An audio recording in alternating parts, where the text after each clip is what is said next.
Levítico capítulo 7. Bem, esse capítulo do Levítico, então, ele vai encerrar a primeira parte do livro.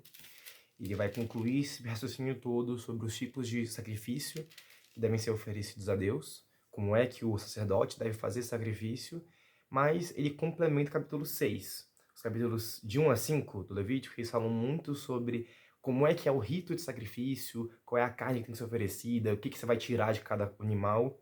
Já os capítulos 6 e 7, eles pegam esses mesmos sacrifícios do ponto de vista de o que o sacerdote tem direito como sacerdote. Então, o que ele vai comer, o que ele vai consumir, onde ele pode oferecer cada sacrifício, quando. E é uma visão mais resumida, assim, e fala então nesses 2 capítulos de todos esses tipos de sacrifício. E no capítulo 7, ele fala então do sacrifício de reparação, do sacrifício de louvor, e no final conclui então essa primeira parte, né? Do sacrifício de reparação, eu acho legal, ele fala bem aqui, sobre a importância de comer-se o sacrifício num lugar sagrado, que é coisa santíssima. Eu penso nisso na visão da igreja como local sagrado, né? Então, a consagração que a gente faz da igreja quando ela é inaugurada, a consagração do altar, a gente, assim, respeitar que o lugar que a gente faz a refeição dos nossos sacrifícios de reparação com Deus, que é a missa, é um lugar sagrado, um lugar que tem que ser respeitado e a importância disso ser preservado, assim. Na parte do sacrifício de comunhão, eu acho legal falando assim sobre a importância que a carne da vítima seja comida no mesmo dia em que se fizer a oferenda, sem deixar nada dela pro dia seguinte. Isso vem lá do Êxodo, né? Porque afinal o dia seguinte era o dia que eles estavam saindo do Egito, então eles iam comer tudo naquele dia para já partir no dia seguinte. E de como isso é refletido em Jesus na pressa deles tirarem o corpo de Jesus da cruz. Eles não podiam deixar o corpo de Jesus na cruz pro dia seguinte, porque era o dia da Páscoa. Mas era por isso. Eles não iam deixar lá a carne da vítima pro dia seguinte. Então, eles enterraram Jesus no mesmo dia. E na missa, isso parece não estar muito concretizado, porque a gente geralmente tem reserva eucarística, né? A gente tira o que sobra das hóstias da missa ali e guarda. Mas eu acho que é diferente. Porque quando você tem uma missa num local que não tem reserva eucarística, por exemplo, na universidade é o caso, se consome todas as hóstias ali. Então, se sobrar alguma hóstia, o padre tem que consumir ali, junto com os ministros, até acabar tudo. Não pode guardar displicentemente. A questão de se guardar hóstias na reserva eucarística numa igreja é por causa da Arca da Aliança, na verdade.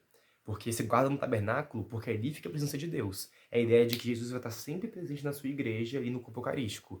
Então você deixa ali aquela reserva com as hóstias que, entre aspas, sobraram da missa, pelo mesmo motivo que Moisés guardou um pouco do maná também na Arca da Aliança. Então aquilo ali fica guardado dentro da igreja, porque é a presença real de Jesus na capela.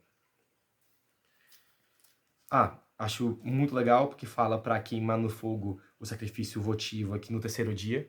E assim, gente, toda vez que tiver uma coisa que beira Jesus, eu sei que é chato, toda hora eu fico falando, nossa, isso aqui lembra Jesus, isso aqui lembra Jesus. Mas ler a Bíblia como é cristão também é isso. A gente não pode ficar forçando a barra, ficar sendo tipológico, né? Achar que, tipo assim, que tudo que está escrito no Antigo Testamento necessariamente tem uma interpretação clara em Jesus.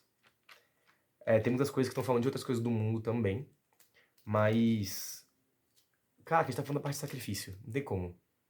A gente tá vendo toda a parte do ritual de sacrifícios do Antigo Testamento. E o maior sacrifício que teve foi o de Jesus. Então não tem como não ler isso vendo Jesus aqui.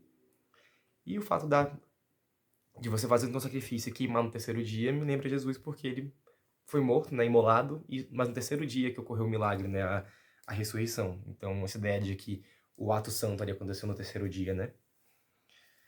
E aqui no final... nossa, isso aqui achei bem bacana. Assim, não é uma coisa bacana no mundo real, mas assim, o paralelo, né? Se alguém se encontrar em estado de impureza e comer da carne de um sacrifício de comunhão oferecido a Yahvé, será exterminado do meio do seu povo. Isso aqui tá falando do quê? De como a gente tem que ser muito cuidadoso com o nosso estado de espírito na hora de consumir a comunhão. Então, a gente... Tem aquela frase, não sei se é de algum santo, que é quem consome do corpo de Cristo em pecado grave, consome sua própria perdição. Então, é importante que existe os modos de estar-se em reparação com Deus. Aqui no Antigo Testamento, fazendo um sacrifício de reparação, na Nova Aliança, participando da confissão. E você tem que fazer isso antes de participar do sacrifício de comunhão, Porque para você estar em comunhão com Deus, você tem que estar perto dele, né? Como é que você está buscando comunhão com Deus se você se afastou dele com o seu pecado? Você está longe dele. A gente não percebe isso, mas a gente pecar não é que Deus não quer a gente de volta porque está em pecado e está sujo. Mas é que o pecar é a nossa vontade de se afastar de Deus. Existem os mecanismos para a gente se aproximar dele antes de poder realmente estar em comunhão com ele. Isso é muito importante.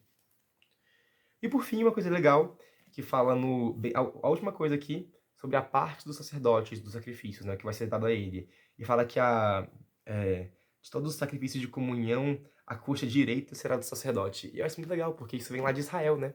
Quando Jacó encontra Deus, ele difere a coxa direita. Então é como se Deus estivesse ali naquele encontro, dado uma graça de Jacó, que se tornou Israel, mas tomada ali a coxa direita. Então fica essa justificativa histórica, né? De por que os sacerdotes ficavam com a coxa direita. Porque a coxa direita era de Deus. Bem bacana. E bem, por hoje é isso. Acho um capítulo, assim, bem legal, assim. Considerando o Levítico, né? Que já não é um livro muito fácil, assim, de se ler. Porque ele é muito repetitivo. Mas, é isso.